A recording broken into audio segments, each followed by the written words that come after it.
Hello everybody out there in YouTube land, in the old interweb, on the old interweb. Oh, that's good coffee. What y'all think about this here sign? I like it. Old Chevrolet pickup truck. This was on my dad's garage wall. I just had bought it for him right before he passed away unexpectedly back in 2017. My dad loved old trucks. So did Ronnie Garrett. And that's what this video is about, is a commemorative knife that I'm making for Ronnie Garrett. It's actually for Steven, his son. And we're gonna put that old pickup on the handle there somewhere, that old 53. Remember old Blue? He used to drive around with the Corvette rallies on it. Slick old truck. Anyway, this is the final assembly. We just got through laser etching my logo into the knife. Just a small logo down here on the bottom of the tang where you'd normally see numbers or case XX or whatever. This is JB Knives, and this is the blade we've made out of the old coil spring out from underneath one of Ronnie's old trucks. So let me bend you down here to the table and show you what we're doing. This is going to be I've just got some pins here. It's going to be the final assembly, and then we'll paint it together, and then I'll hand sand the handle and all that.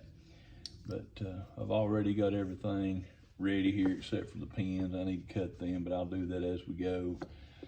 So I just got through putting a little bit of, I just use this Hoppy's gun oil a lot of times. I'll rub it into the blade real good. Of course, we'll oil it later too. This metal is not stainless steel, but it is good high carbon metal. I could tell from the sparks it was throwing whenever I was grinding that spring up. It throwed some bright orange sparks, so that lets us know it's real high carbon, probably 5160 or 1084 or something like that. 1095, probably not 1095, probably 5160. Anyway, that's neither here nor there. Good metal and easy to sharpen. But this is a commemorative knife. I don't know how much Steven will carry it or anything like that. Let's go ahead and cut some pins. Now this one pin, that's the 01 tool steel that will go in here, is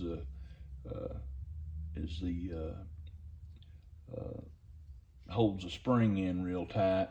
And then I'll use brass back here on the butt, on the end of the knife, and then I'll use 01 tool steel as the pivot right here. So here we go. Let's go ahead and start assembling it for the final assembly. This is just the way that I do it. It's not anything special. It's just the way I've always done it. Put that in there, and then we'll put the pivot side in. Hang the blade on there.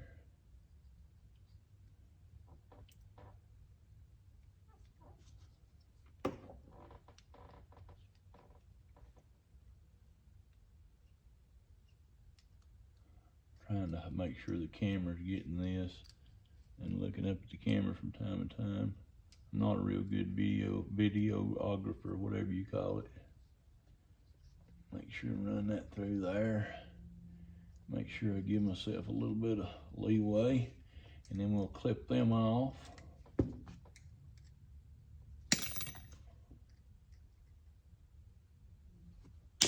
Whoa, look out now. So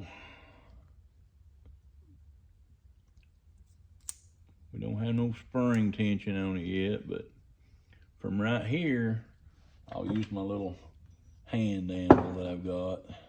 They call this an anvil, believe it or not. I made this on the lathe and milling machine.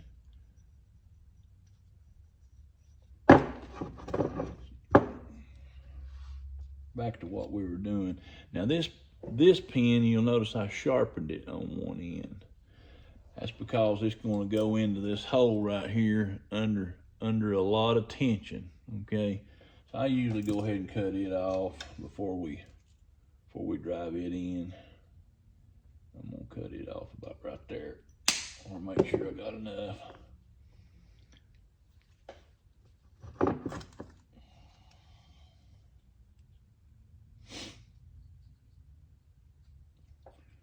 I'm gonna go ahead and put just a little bit of oil on this here pin, so it gives it a little lubrication driving in. That pin is gonna go right into the middle, right there. And that's what gives us the tension. Sometimes I just lay it down on the wedge like this and drive it in. But this one I'm going to do a little different. Sometimes I do it like this. I've got these Irwin clamps. Just don't want to take no chances on this final assembly here. These got rubber jaws on them, and I'll just squeeze down on that spring just enough to give me a little bit of leeway, just to gently peck. I'm trying to get this on the camera. Gently peck that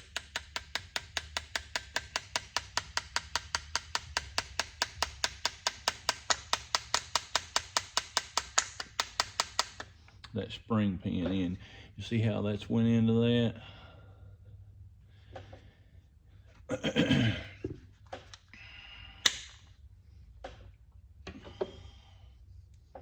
And that's what gives us our tension, our spring. We've got tension on it now, and what I'll be doing, you guys have seen me before, I won't bore you with it, but I'll be pinning this thing down. Well, I might go ahead and show it on camera. Probably will. We'll go over there and do that here in just a minute. I'll meet you over at the anvil. All right, we're gonna pin this thing together. We've got our pins just barely sticking out there. Most people say to do it just about half the diameter of the pin. Leave that sticking up. Some people say about 30 thousandths. Mine looks like they're probably about 40 thousandths, something like that. But anyway, this is just the way I do it. So here we go.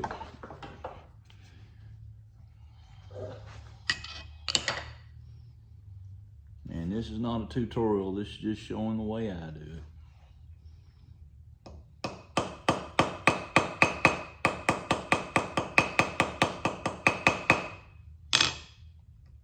I don't have enough light over here. All right. Got a little more light on the subject. Ooh, be careful, that thing's sharp.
I've got the knife locked into my little homemade vise here. Just made out of tubing. You can move it and manipulate it in all different ways and spin it around. And so we're gonna go ahead and get started. And I am going to start, believe it or not, even though I'm buffed up to 600 or 400 rather, I'm going to back up to 220. going to start from there to get all the marks we can out of it. There we go, a little light. There we go. Seems like doing this by hand, well, there's no seaming to it. Doing this by hand like this, it just makes the handle so much nicer. It makes it so much nicer. It gets all the scratches out and contours it in a way that you just can't do it. You just can't do it with a belt, you know, on a machine like you can by hand like this to make it pop so much better.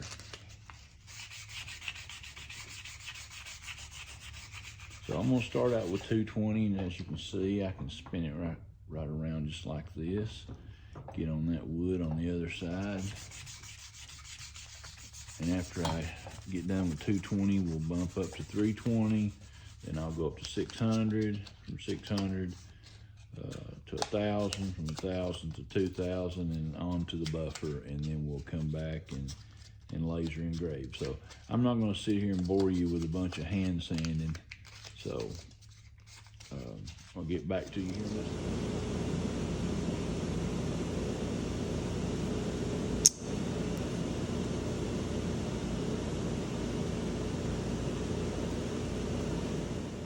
Alright, we're putting Ronnie's old 53 on that knife right now.